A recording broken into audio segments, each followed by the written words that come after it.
नमस्कार दोस्तों, मेरा नाम है विमल सिंह। बालाजी स्टडी अड्डा में आप सभी का स्वागत है। आज तारीख आपकी 15 जुलाई 2024 की।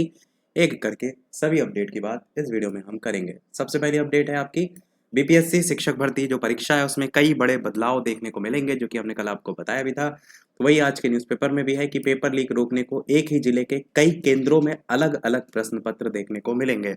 जो सबसे बड़ा मुद्दा कल देखने को मिल रहा था उसको भी यहाँ पर स्वीकारा गया है। पटना से न्यूज है जिसमें बताया गया है बिहार लोक सेवा आयोग बीपीएससी तीसरे चरण की शिक्षक नियुक्ति जो परीक्षा है उसमें प्रश्न पत्र को लेकर नया प्रयोग करने की तैयारी में है। परीक्षा में कई तरह के बदलाव देखने को मिल सकते हैं। प्रश्न पत्र के लीक और वायरल होने से रोकने के लिए इसे कई सेट में तैयार किए जा रहे हैं। एक ही जिले में अलग अलग केंद्र पर प्रश्न पत्र के अलग अलग सेट रहेंगे। प्रश्न पत्र सेट करने में भी काफी सावधानी बरती गई है। जहां से प्रश्न पत्रों की छपाई होती थी उसे भी इस बार बीपीएससी ने बदल दिया है। सभी परीक्षा केंद्रों को बदलने की भी पूरी संभावना है। 404 केंद्रों पर होगी परीक्षा। तीसरे चरण की शिक्षक नियुक्ति परीक्षा 19 से 22 जुलाई तक 27 जिलों के कुल 404 केंद्रों पर आयोजित होगी। इसमें 6 लाख अभ्यर्थी अलग अलग विषयों के शामिल होंगे। आयोग ने प्रवेश पत्र जारी कर दिया है। छात्रों को परीक्षा का शहर भी आवंटित कर दिया गया है। अभ्यर्थियों को परीक्षा केंद्र पर 1 घंटा पहले प्रवेश मिलेगा। सभी जो केंद्र हैं उन पर जैमर लगाने का निर्देश भी दिया है। जो यहाँ पर लिखा है ना कि जो परीक्षा केंद्र है वो आपको 16 तारीख को पता चलेगा। डीएम के निर्देशन में परीक्षा आयोजित होनी है। रद्द करनी थी पहले परीक्षा, ये तो आपको पता ही है। साथ ही नई व्यवस्था को लेकर के जो यहाँ पर बताया गया इसमें एक जिले में कई परीक्षा केंद्र पर प्रश्न पत्र के सेट अलग अलग होंगे। जिस प्रिंटिंग प्रेस से प्रश्न पत्रों की छपाई होती थी वो भी बदल दिया गया है और केंद्र भी इस बार बदले जाएंगे, यानी नए सेंटर होंगे। 10 से 14 अगस्त के बीच आ सकता है रिजल्ट। ये भी कल हमने आपको बताया था कि इसका 65% जो आरक्षण मामला है उसको लेकर राज्य सरकार की अनुमति और गाइडलाइन जारी होने के बाद ही रिजल्ट जो है वो जारी किया जाएगा। साथ ही 87,774 से अधिक पदों पर भर्ती होनी है। 6 लाख अभ्यर्थी अलग अलग विषयों के शामिल होंगे और साथ ही साथ यहाँ पर जो पहले का परीक्षा लीक हुआ था उसकी जानकारी भी यहाँ दी गई है। अगली न्यूज़ है प्रयागराज से शिक्षक भर्ती के लिए शुरू किया गया अभियान। परिषदीय प्राथमिक स्कूलों में शिक्षक भर्ती का विज्ञापन जारी करने की मांग को लेकर रविवार को सोशल मीडिया एक्स पर अभियान चलाया गया। एक ही दिन में 1 लाख से अधिक जो बेरोजगार हैं उन्होंने प्रतिक्रिया इसको लेकर के भी जो है वो दी है। 5 साल से नई भर्ती का इंतजार कर रहे बेरोजगारों ने मुख्यमंत्री, शिक्षा मंत्री और बेसिक शिक्षा मंत्री के अफसरों को टैग करके मुद्दे को उठाया। बेरोजगारों का कहना है कि योगी सरकार ने सुप्रीम कोर्ट में हलफनामा देकर स्वीकार किया था कि बेसिक स्कूलों में 51,112 पद खाली हैं। प्रतियोगी ने मांग की है कि 51,112 और 16,200 पदों को जोड़कर नई भर्ती का विज्ञापन जल्द से जल्द जारी जो है वो किया जाए। अगली अपडेट आपकी है कि शिक्षा मित्रों का भी आंदोलन का ऐलान। लखनऊ में डालेंगे डेरा, मांगा समान कार्य का समान वेतन। लखनऊ से न्यूज है। उत्तर प्रदेश प्राथमिक शिक्षा मित्र संघ ने लखनऊ कार्यालय में बैठक करके रणनीति वगैरह बनाई है, उसी की बात यहाँ पर की गई है।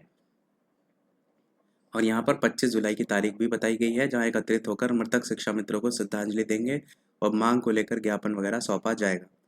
अब 8:30 बजे के बाद भी ऑनलाइन हाजिरी जो है वो लगेगी। प्रयागराज से न्यूज है जिसमें परिषदीय शिक्षकों के ऑनलाइन हाजिरी के विरोध के बीच बेसिक शिक्षा विभाग ने प्रेरणा ऐप में बदलाव कर दिया है और यहाँ पर अब पूरे प्रदेश के शिक्षक सुबह 8:30 बजे के बाद भी ऑनलाइन उपस्थिति दर्ज करा सकेंगे।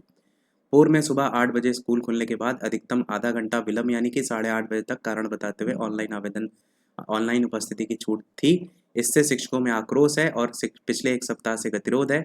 ऐप के नए वर्जन से बड़ी राहत मिलेगी, जिसमें नए वर्जन में सेल्फी भेजने का प्रावधान भी नहीं है। इसमें प्रधानाध्यापक अपने टैबलेट से ही पूरे स्टाफ की डिजिटल हाजिरी लगा सकेंगे।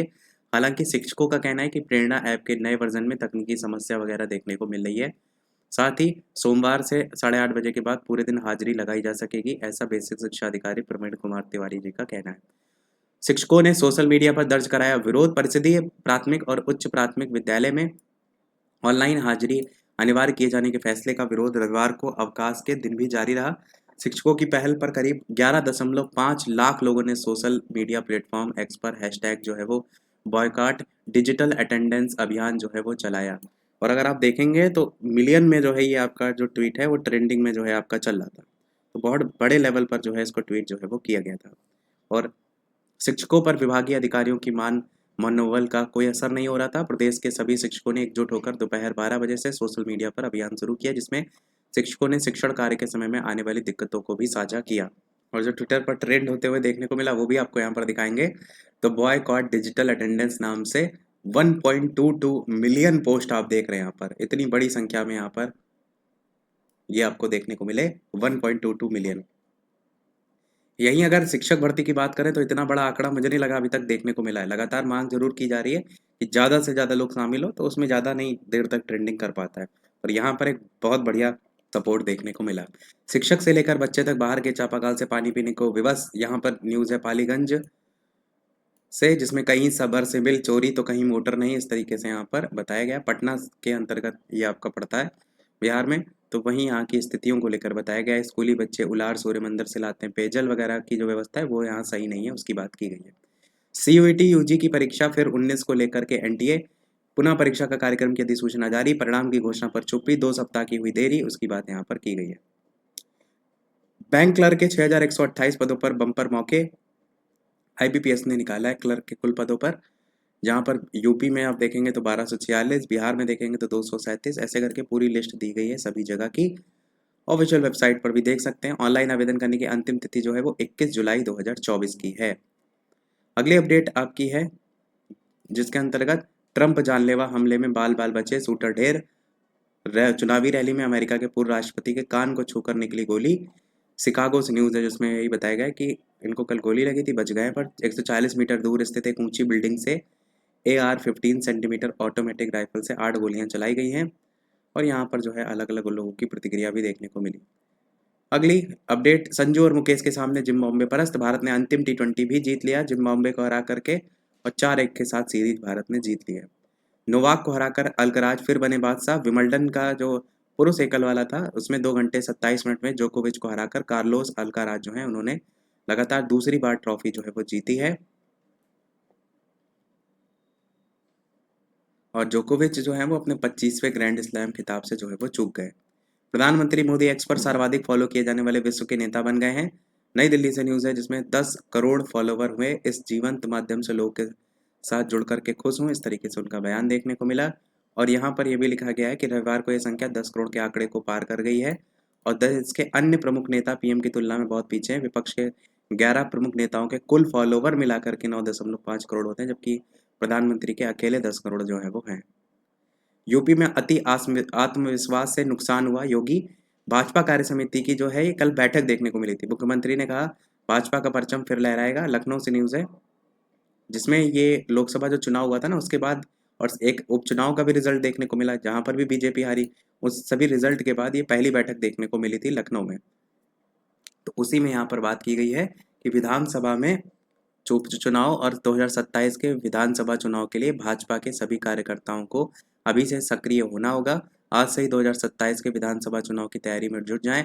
हमें एक बार प्रदेश में फिर से भाजपा का परचम जो है वो लहराना है। लोकसभा चुनाव को लेकर बात की गई है। लखनऊ में रविवार को भाजपा कार्य समिति की बैठक में देखने को मिले, और 10 सीटों पर होने जा रहे विधानसभा उपचुनाव के लिए जुटने को लेकर के भी यहाँ पर जो है वो कहा गया है।